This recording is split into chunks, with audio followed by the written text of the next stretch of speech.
I knew my career was over when I saw my face taped to the security desk with "Do not let him back" on the floor scrawled in red marker underneath. That was Wednesday afternoon at 4:47 p.m. By Friday morning, their $300 million merger was dead in the water, and they were calling me every 10 minutes begging me to come back.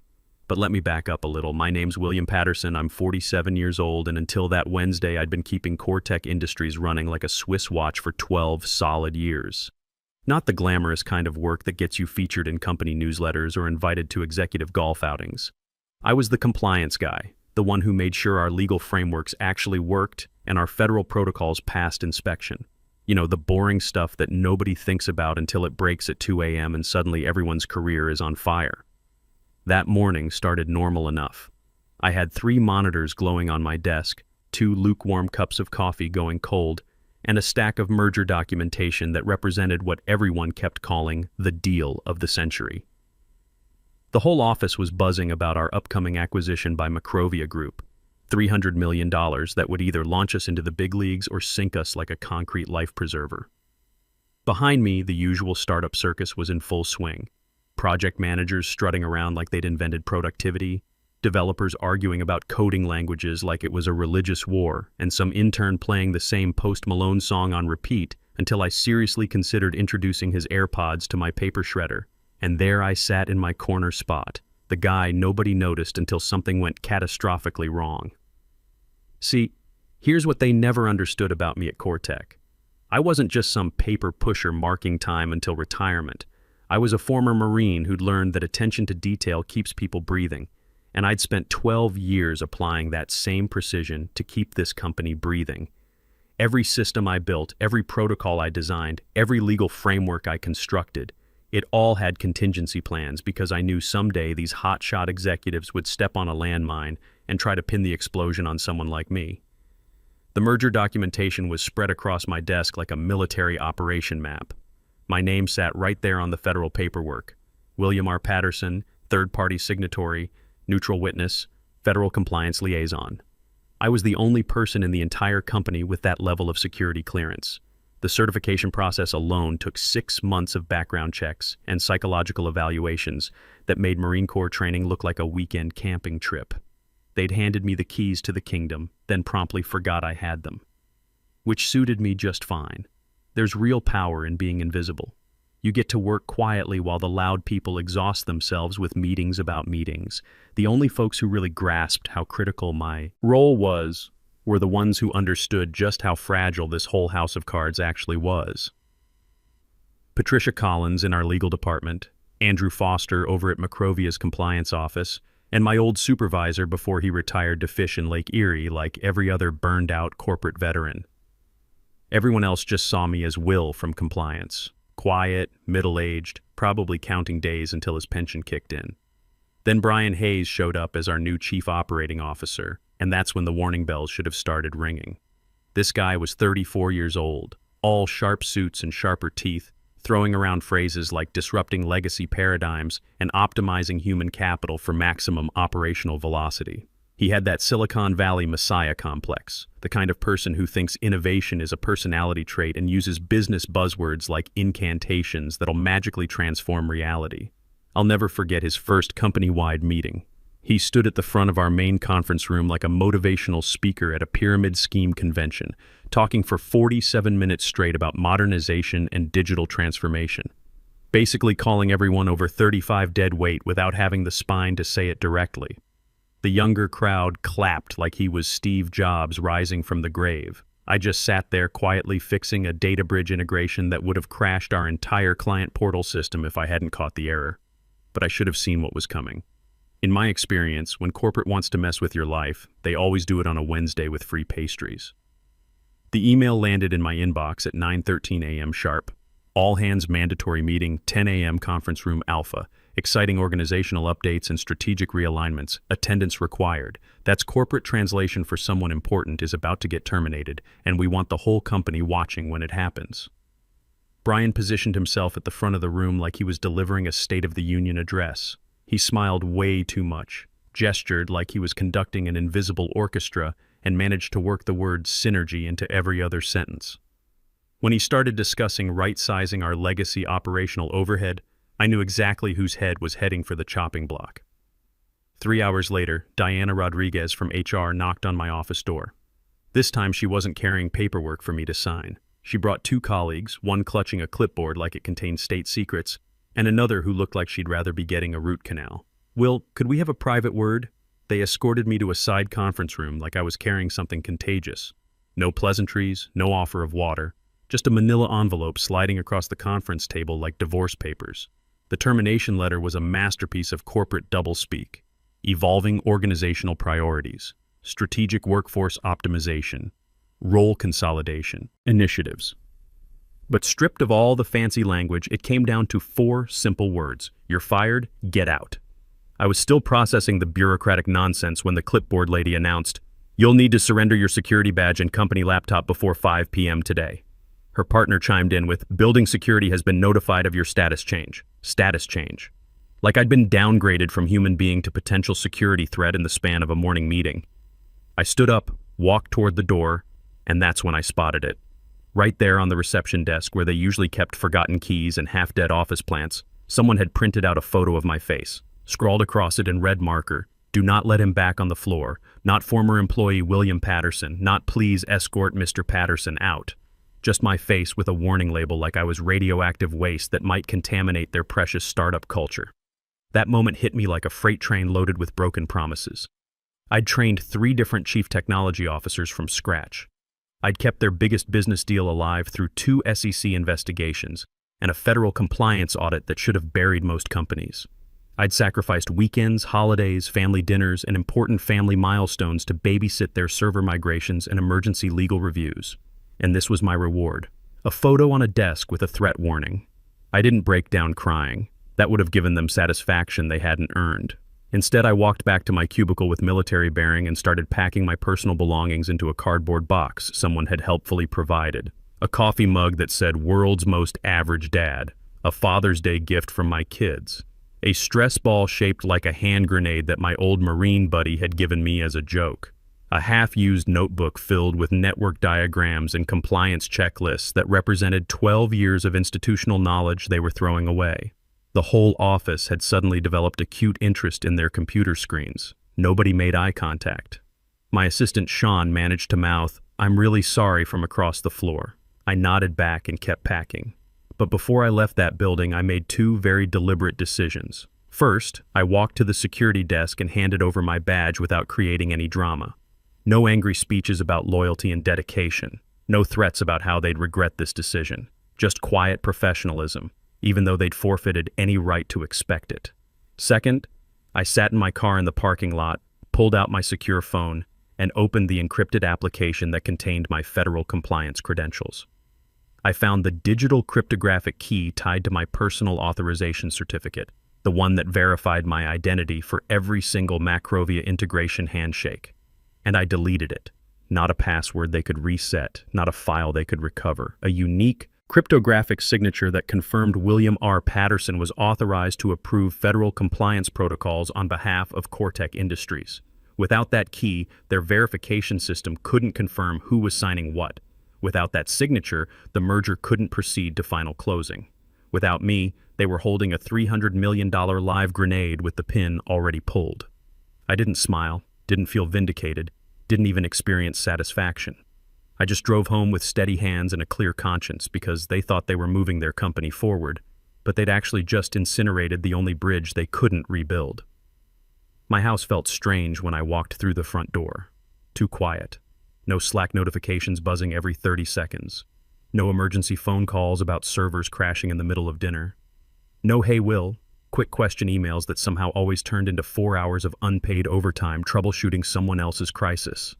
I didn't even take off my jacket. Just stood in the living room holding that cardboard box, staring at the remains of my corporate life like it belonged to someone else entirely. Then I went to my home office and retrieved a fireproof file cabinet I kept locked behind my desk. Inside were folders I'd organized with the same precision I'd learned in the Marines. Legal documentation, security clearances, protocol specifications, and most importantly, contingency plans. I'd assembled these files 2 years earlier, Not because I was paranoid about getting fired, but because I'd spent over a decade watching executives make ambitious promises they couldn't deliver, and then scramble to find someone else to blame when reality came calling. The folder I needed was labeled Macrovia Acquisition Protocols, Original Documentation. Every page had my name printed at the bottom. William R. Patterson, Certified Third-Party Liaison, Neutral Compliance Authority, Federal Authorization Signatory. I flipped through the technical specifications until I found page 47, section 7, clause 9c. The language was dense legal prose, but the meaning was crystal clear. Termination of the named liaison without formal substitution procedures and recertification voids compliance status and suspends all legal standing of acquisition protocols pending resolution. Translated into normal English: fire the guy whose signature you need without replacing him with someone who has identical clearance, and your multi-million-dollar deal becomes worthless paper. I sat there staring at that clause, remembering all the meetings where executives had glossed over the fine print because they were too busy congratulating themselves about their brilliant business strategy. They'd handed me enough power to destroy their entire company, then completely forgot they'd done it. This wasn't revenge in any traditional sense. This wasn't sabotage or corporate espionage. This was simple structural engineering. Remove the keystone from an arch, and the whole thing collapses under its own weight. I opened my secure laptop and verified that the deletion I'd made from my phone had propagated through the federal compliance database. There it was, timestamped at 4:47 p.m. Authorization key permanently revoked, no recovery possible. The system was designed that way for security reasons. Once you pulled your credentials, there was no putting them back. Tomorrow morning, when Macrovia tried to run their final verification checks for the signing ceremony, they'd hit a brick wall with flashing red error messages. I made myself a sandwich, watched some old episodes of Andy Griffith, and went to bed early. For the first time in months, I slept through the night without waking up to check my phone for emergency work messages. The call came at exactly 8:23 a.m. Thursday morning. Macrovia Compliance Department, this is Andrew Foster speaking. Morning, Andrew. Will Patterson here. Just wanted to touch base about tomorrow's signing ceremony. I could hear papers shuffling, keyboard clicking. Oh, hey, Will. Perfect timing, actually. We were planning to run our final authorization checks this afternoon. The whole executive team's flying in tonight for the 10 a.m. ceremony tomorrow. Yeah, that's what I wanted to discuss with you. There's been a development on my end that might affect the timeline. Long pause. Computer keys stopped clicking. What kind of development? CoreTech terminated my employment yesterday afternoon. I'm no longer authorized to represent them in any official capacity. The silence stretched so long I thought the call had dropped. I'm sorry, could you repeat that? Did you say they fired you? Correct. Badge revoked, systems access terminated, officially separated from the company as of 4:30 p.m. yesterday. But Will, his voice cracked slightly. You're the named liaison on every piece of documentation. Your credentials are hardwired into our verification protocols. Your authorization signature is required for final compliance approval. We can't just substitute someone else at the last minute. I understand the situation, Andrew. That's exactly why I'm calling to give you formal notice. Will, you realize what this means. We can't proceed without your sign-off. The entire deal structure is built around your federal certification. Our legal team specifically verified that you'd be handling the compliance authorization. I'll have my attorney send official documentation within the hour confirming my separation from CoreTech. Wait. Don't hang up. Is there any chance this is some kind of mistake? Maybe a misunderstanding that can be resolved? No misunderstanding. They were very clear about my status. I saw my photo taped to the security desk with instructions not to let me back in the building. Another long silence. Then, Jesus Christ. Will, our entire executive committee is already on planes. We've got board members flying in from 3 different countries. The press announcement is scheduled for noon tomorrow. I'm sorry, Andrew. I wish I had better news. I hung up and immediately called Rachel Stone, the employment attorney I'd kept on retainer for situations exactly like this. Rachel was sharp as a surgical blade and twice as precise. Within 20 minutes, she'd drafted a formal notification letter that would land on Macrovia's legal desk like a guided missile. William R. Patterson no longer represents CoreTech Industries in any professional, contractual, or advisory capacity, effective immediately. All federal compliance duties tied to the Macrovia acquisition have ceased. This separation is permanent and irrevocable. By the time that letter hit their inbox, Every automated system in Macrovia's compliance department was screaming error messages. Final signature authorization. Failed. Third-party verification. Key not found. Federal liaison confirmation. Access denied. Then I did something that probably wasn't mature, but felt absolutely necessary. I sent Sean a text message. Might want to review Clause 9C in the merger documentation. Just a thought. Hope you're hanging in there. His response came back in under 3 minutes. What the hell is Clause 9C? Everything's going crazy here. Legal is screaming at Brian. The CFO locked himself in his office. Did you know something like this could happen? I didn't reply. Sometimes the best education comes from watching the foundation crumble and realizing you should have paid more attention to the guy who built it.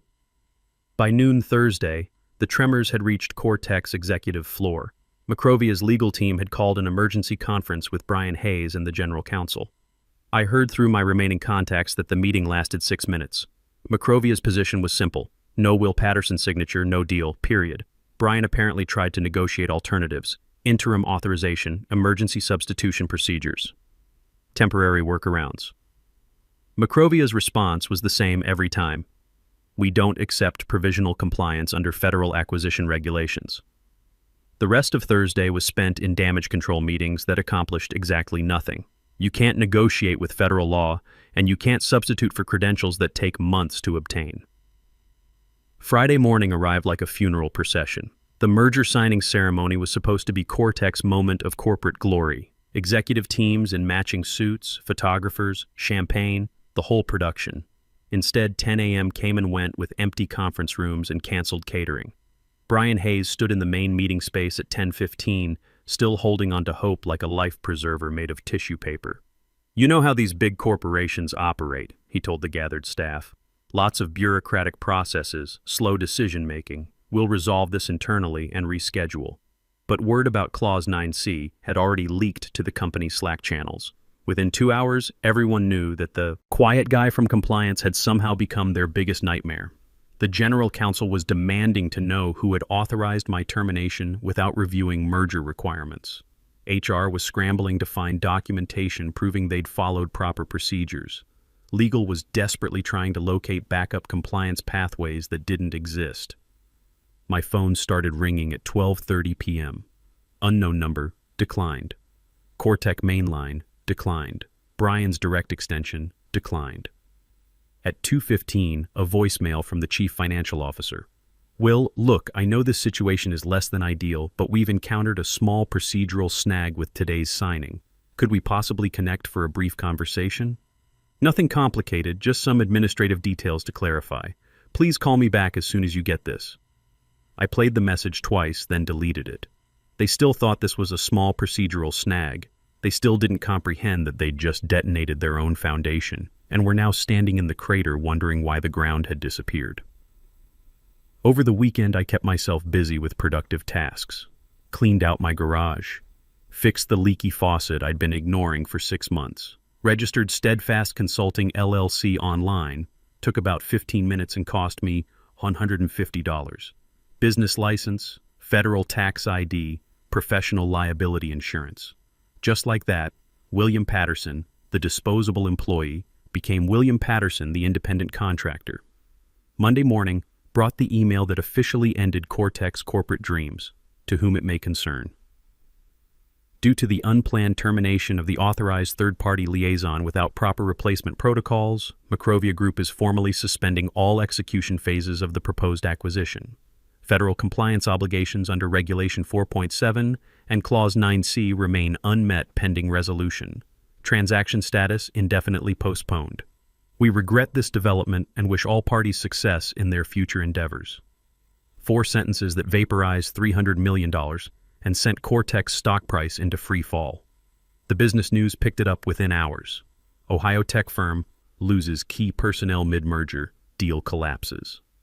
They didn't name Cortex specifically in the headline, but anyone following the industry could connect the dots.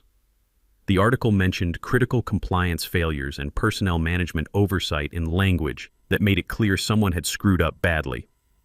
That afternoon, my phone rang, Brian Hayes calling directly. I decided to answer this time. Will, thank God you picked up. Look, I think there's been some kind of serious misunderstanding here. We need to make this right, whatever it takes. Good to hear from you, Brian. Though, I should mention I'm no longer a Cortec employee. I'm running my own consulting practice now. Right, yes, I understand that, but surely we can work something out here. You built these compliance systems, you know them better than anyone else. Alive. We need your expertise. Name your price. I looked out my home office window at my neighbor's perfectly maintained lawn, then at the rate sheet I'd just finished drafting for Steadfast Consulting. My consulting rate for specialized federal compliance work is 4 times what you were paying me as a salaried employee. 6-month minimum contract, payment in advance, no exceptions.